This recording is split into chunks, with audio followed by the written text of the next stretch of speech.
देखो ये तो हमें पता है कि समुद्र के अंदर छुपी हुई कहानियां हमेशा से इंसान को एक तरीके से जगा से देती, चाहे खोए हुए जहाज हो, पुराने शहर और अनजानी सिविलाइजेशन के रिमेन्स, ये सब ओशन के मिस्ट्री को और गहरा बना देते हैं। लेकिन कभी सोचा है एक ऐसा लाइट हाउस जो कभी समुद्र के अंदर लहरों के ऊपर होता था लेकिन आज उनके नीचे डूबा पड़ा है। आज हम बात करने जा रहे हैं दुनिया के सबसे पुराने लाइट हाउस की जो समुद्र के अंदर नीचे पाया गया है, और हम ये आराम से मान सकते हैं कि इस लाइट हाउस की जो डिस्कवरी है जिसपे अपन बात करने वाले वो किसी एक एडवेंचर से कम तो नहीं होने वाली। तो देखो ये बात शुरू होती है मेडिटेरियन सी के तह में की गई एक अंडर वाटर एक्सपीडिशन से। 1994 में आर्कियोलॉजिस्ट और मरीन साइंटिस्ट की एक टीम को इजिप्ट के कोस्ट के पास कुछ अजीब सा सिग्नल मिला। जब इन्होंने एडवांस सोनार टेक्नोलॉजी की स्कैनिंग की तो एक स्ट्रक्चर तक पाया गया जो किसी लाइट हाउस की तरह लग रहा था। पहले तो इन्होंने सोचा कि बस किसी एक पुराने सिविलाइजेशन का एक हिस्सा होगा या फिर कोई टुकड़े उकड़े होंगे, लेकिन जैसे जैसे डायमेंशंस किए तो उन्हें ये समझ आया कि ये एक एंशिएंट लाइट हाउस है। देखो इस लाइट हाउस का नाम है फेरोस ऑफ अलेक्जेंड्रिया। ये दुनिया के ओल्डेस्ट वंडर्स में से एक था जो कभी अलेक्जेंडर द ग्रेट के टाइम पर अलेक्जेंड्रिया यानी कि इजिप्ट के शोर पर खड़ा था। इस लाइट हाउस को पहली बार 280 बीसी के आसपास बनाया गया था और ये एंशिएंट दुनिया का सबसे बड़ा ऊंचा स्ट्रक्चर माना जाता था जो करीब 100 मीटर से ज्यादा लंबाई का था, लेकिन अब ये समुद्र के अंदर छुप सा गया है। लेकिन जानने वाली बात ये कि फेरोस ऑफ अलेक्जेंड्रिया की सबसे बड़ी मिस्ट्री ये थी कि ये लाइट हाउस आखिर समुद्र में कैसे डूब गया। हिस्ट्री की अगर कुछ किताबें खंगाली जाए तो ये लाइट हाउस पहले एक शानदार आर्किटेक्चरल वंडर था जो सेलर्स को रास्ता दिखाता था, लेकिन करीब 14वीं सेंचुरी में एक सीरीज ऑफ अर्थक्वेक्स के बाद ये स्ट्रक्चर गिर गया और धीरे धीरे समुद्र में डूब गया। देखो माना जाए तो इसके बारे में एक सस्पेंस ये भी है कि ये लाइट हाउस सच में क्या दुनिया का सबसे बड़ा लाइट हाउस भी था या फिर नहीं। देखो कुछ हिस्टोरियंस का मानना यह है कि सिर्फ एक स्ट्रक्चर नहीं था, एक लाइट हाउस नहीं था, बल्कि एक वॉच टावर भी था जिसे अलेक्जेंड्रिया को इन्वेटर से प्रोटेक्ट भी किया जाता था। एक और इंटरेस्टिंग बात यह है कि ये स्ट्रक्चर अपने टाइम की टेक्नोलॉजी का एक बेस्ट एग्जांपल था। फेरोस लाइट हाउस में एक यूनिक मैकेनिज्म था जिससे फायर और पॉलिश ब्रॉन्ज मिरर के रात को उजाला किया जा सकता था।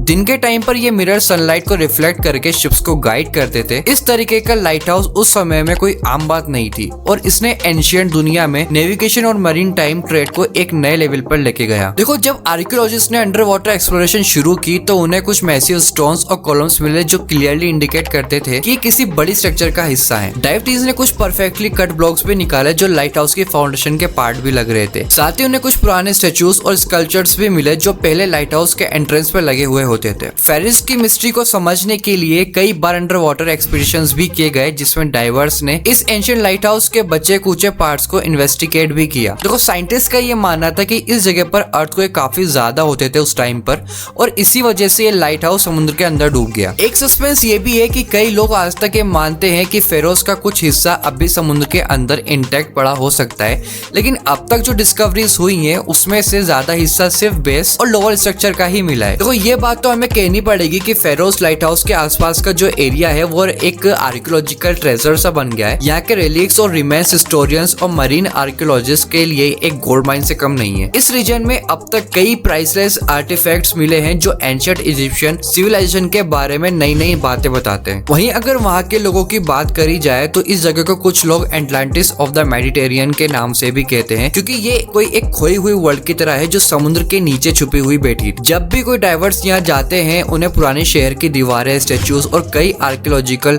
वंडर्स यहाँ पे मिल जाते हैं। फेरोस लाइट हाउस के साथ कई मिथ्स और लेजेंड्स भी जुड़े हैं। एक एंशिएंट कहानी के मुताबिक ये लाइट हाउस सिर्फ एक नेविगेशनल टूल नहीं था बल्कि एक मैजिकल बीकॉन था जो शिप्स को एन्चेंटेड करता था और उन्हें सेफ हार्बर तक लेके जाता था। कहानी ये भी है कि इस लाइट हाउस के ऊपर एक जायंट स्टैचू भी था, एक हाथ में टॉर्च और दूसरे हाथ में शील्ड लिए खड़ा हुआ, और ये स्टैचू इतना ज्यादा पावरफुल था कि दुश्मनों के शिप्स को देखते ही उन्हें वार्न करता था। देखो कई हिस्टोरियंस ने इस लाइट हाउस को एंशिएंट वर्ल्ड का एक मिलिट्री एसेट भी माना है। यहाँ से गार्ड दुश्मनों के शिप्स को दूर से देख सकते थे और उन्हें पहले ही वार्न कर सकते थे। तो देखो ये कहना गलत नहीं होगा कि फेरोस ऑफ अलेक्जेंड्रिया दुनिया का सबसे पुराना लाइट हाउस एक लॉस्ट ट्रेजर जैसा है जो समुद्र के नीचे छुपा हुआ पड़ा है। इस लाइट हाउस की डिस्कवरी ने सिर्फ मैरीटाइम हिस्ट्री को नहीं बल्कि आर्किटेक्चर और ह्यूमन सर्वाइवल के इंस्टिंक्ट को भी एक नए अंदाज में समझाया है। तो अगर आपको ये वीडियो थोड़ी बहुत इन्फॉर्मेटिव लगी हो, कुछ जानने को मिला हो, तो आप इस वीडियो को लाइक कर सकते हैं, चैनल को सब्सक्राइब कर सकते हैं ताकि ऐसी वीडियोस आपको आगे और इजीली मिल जाए। तो मिलते हैं नए वीडियो में किसी नए टॉपिक के साथ, तब तक टेक केयर।